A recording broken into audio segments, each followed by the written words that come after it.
Transportasi adalah sarana yang sangat penting untuk menunjang aktivitas di suatu daerah. Bahkan, berkembangnya transportasi di suatu negara tergantung pada aktivitas bisnis dan perdagangan di suatu wilayah. Lalu, bagaimanakah dengan Jakarta? Kota metropolitan ini penduduknya selalu berkembang di setiap dekadenya. Bagaimanakah awal mula transportasi di kota Jakarta tersebut? Akhirnya, pada tahun 1960-an, muncullah alat transportasi seperti becak, bendi, oplet, dan bemo yang menguasai Jakarta pada saat itu. Setelah dihapuskannya transportasi seperti becak, oplet, dan bemo, pemerintah kembali mengembangkan transportasi baru yang berbasis bis. Namun, karena tidak mampu mengelola mode transportasi tersebut dengan baik, kewenangan transportasi di Jakarta sepenuhnya diserahkan oleh pihak swasta. Pada tahun 1970 sampai 1880-an, muncullah mode transportasi bis tingkat mikrolet, KWK, Metro Mini, Kopaja yang masih beroperasi baik hingga kini. Oplet berbentuk sedan jenis Morris dari Inggris itu beroperasi di Jakarta pada tahun 1930 dan beroperasi resmi pada tahun 1950. Cuma pada waktu itu oplet itu beroperasinya sangat terbatas. Jadi oplet itu beroperasi hanya di Jakarta Timur, di Cilangkap, di Cibubur, di Cisalak dan Cijantung. Beca dibawa oleh orang Jepang dari Makassar ya, oleh yang bernama Seiko Sen pada awal 1930 sampai 1940.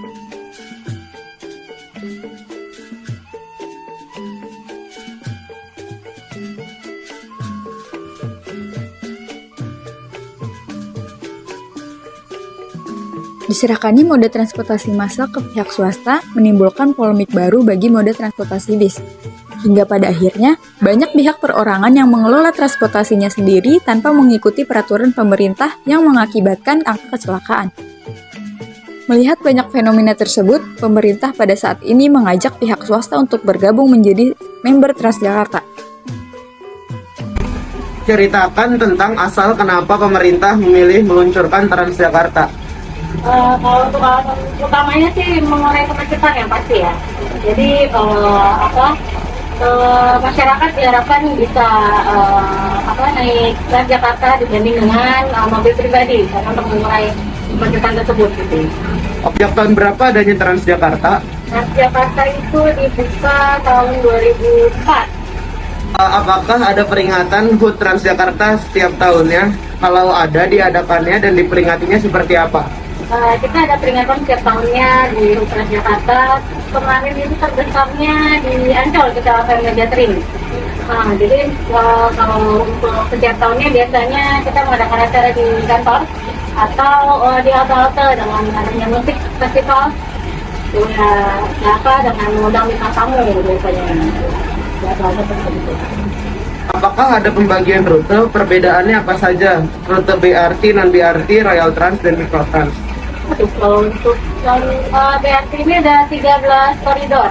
Ya. Kalau untuk non-BRT ada 138 rute. Untuk BRT itu tarifnya tetap 3.500 sekali perjalanan. Kita ada sistem baru di pemotongannya pada saat take off. Jadi masuknya gratis, keluarnya berbayar. Untuk yang non-BRT itu sama sistemnya, cuma masih sebagian yang berjalan. Dia sudah sama tarifnya sekitar 3.500. Untuk Royal Trans saat ini tarifnya 20.000. Ada dua rute, Cibubur Junction sampai Blok M dan Cibubur sampai Kuningan. Harganya tarifnya 20.000 ya. Itu untuk Mikrotrans itu menggunakan kartu Jaklingko tarifnya 0. Jadi itu ada di rute Jakarta Timur, Jakarta Selatan, Jakarta Pusat sama Jakarta Barat. Inovasi apa saja yang telah dikembangkan? Itu tadi kita pengembangannya di Mikrotrans ya yang paling banyak.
Wah, gak kerasa ya kita udah mengenal jauh tentang transportasi yang ada di Transjakarta.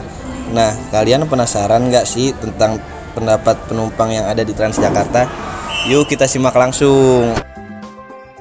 Apa ya? Iya, Siapa? iya. Dian. Di sini saya mau nanya Bu, selama Ibu menggunakan selama Ibu menggunakan kendaraan transportasi Jakarta, apakah Ibu nyaman? Nyaman banget. Naik Transjakarta sudah berapa lama sih Bu? Berapa tahun? 5 tahun. Kenapa pilih Transjakarta Bu daripada angkutan umum lainnya? Itu lebih hemat, lebih nyaman, dan lebih cepat aja waktunya. Oh, apa kekurangan Transjakarta Bu yang bisa diharapkan lebih baik ke depannya? Biar nggak terlalu lama juga gitu, kadang kan lama. Makasih Bu ya. Nyaman gak Kak naik TJ? Kalau sepengalaman saya sih untuk dari awal naik TJ sih menurut saya aman-aman aja ya. Nyaman aja sih menurut saya. Kira-kira apa sih kekurangan TJ yang Kak harapin bakal bagus ke depannya? Kalau kekurangan dari TJ mungkin dari halte-haltenya udah kurang memadai ya. Soalnya banyak bangunan-bangunannya yang udah hancur. Dan juga kayak kebanyakan misal kayak bus TJ itu kebanyakan sedikit gitu. Jadi ditunggu waktu itu lama. Kenapa sih milih Transjakarta daripada angkutan yang lain? Kalau menurut saya sih karena TJ itu kan cepet ya dan juga bisa ngangkut banyak orang, jadi kayak misal teman saya bisa dan itu menjangkau banyak hal gitu, banyak tempat, dan juga harganya juga harganya juga murah, jadi aman untuk kantong pelajar gitu. Oke Kak, segini aja ya, makasih. Ya, Kekurangannya TJ itu apa sih Pak? Kekurangannya mungkin buat saya aja mungkin karena informasi kayak gitu. Kenapa Bapak milih Transjakarta daripada angkutan lain? Transjakarta nyaman dan murah dan saya punya kartunya. Yuk kita naik Transjakarta, semangat Jakarta.